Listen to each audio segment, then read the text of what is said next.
In open play, City were building the game in back four and City were using double pivots, which were Bernardo Silva and Rodri. Aston Villa had a 4-3-2 formation in open play. Aston Villa frontman Watkins was dedicatedly pressing City's centre backs, but Watkins was 2 versus 1 down and he was unable to press effectively.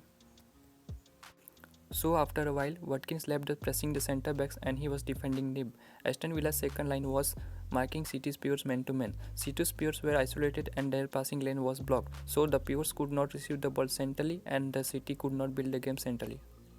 So Man City forced to change strategy.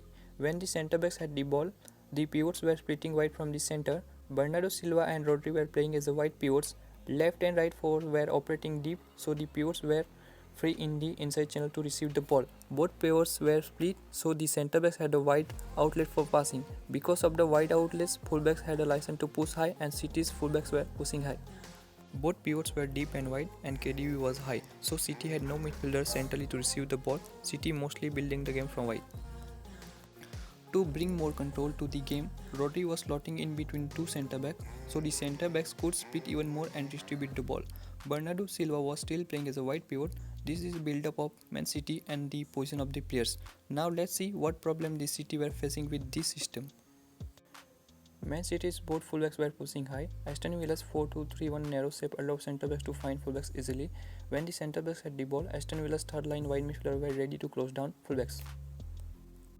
You can see here the winger Mahrez was in right half space zone and he was being covered by fullback. KDB was also in deep half space zone. KDB had a space in the deep half space zone, but fullback had no passing angle to pass KDB and fullback was forced to do back pass. Rodri was slotting in the middle of the centre backs and Bernardo Silva was as a wide pivot. When the ball was on the left hand side, KDB was not operating in the left half space zone. KDB was operating in the right half space zone and centrally.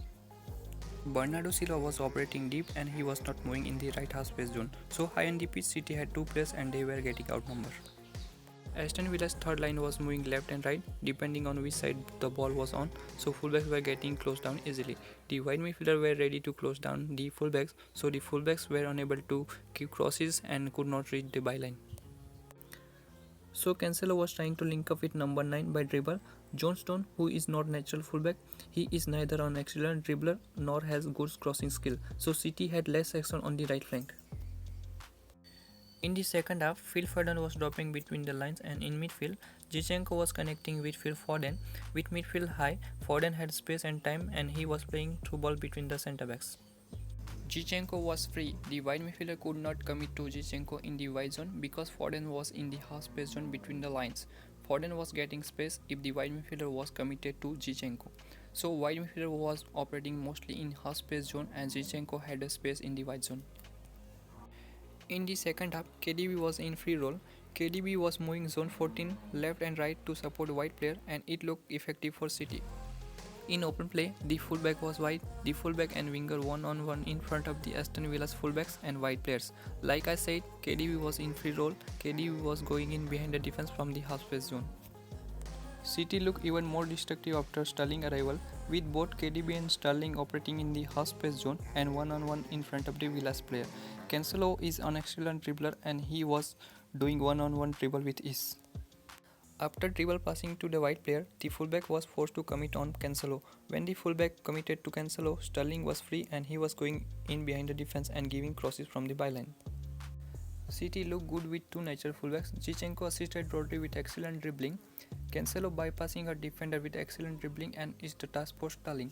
While Cancelo was bypassing the wide player, the fullback was 2 versus 1 down in front of the Sterling and Cancelo. The system had changed after the arrival of Gundogan. KDB and Gundogan were operating in the half space zone between the line and Rodri was operating as a sole pivot. Aston Villa's fullback was 2 versus 1 down for having half space man. When the fullback was committing to Foden, Gundogan was going behind the defense. So the midfielder were forced to track back KDB and Gundogan. So the midfielder were getting out of position and this led to City's second goal. With 2 half space men and 3 forwards, City were attacking with front 5. Aston Villa's midfield was defending deep to cover half space men, so Cancelo and Rodri were able to rotate the ball easily and City were able to keep more ball position. Aston Villa were starting with a long ball from the goal kick and City were maintaining the high line, and as a result, Aston Villa scored. There was another chance where Watkins failed to score despite being one on one in front of the goalkeeper, and City could have been 3-0 down.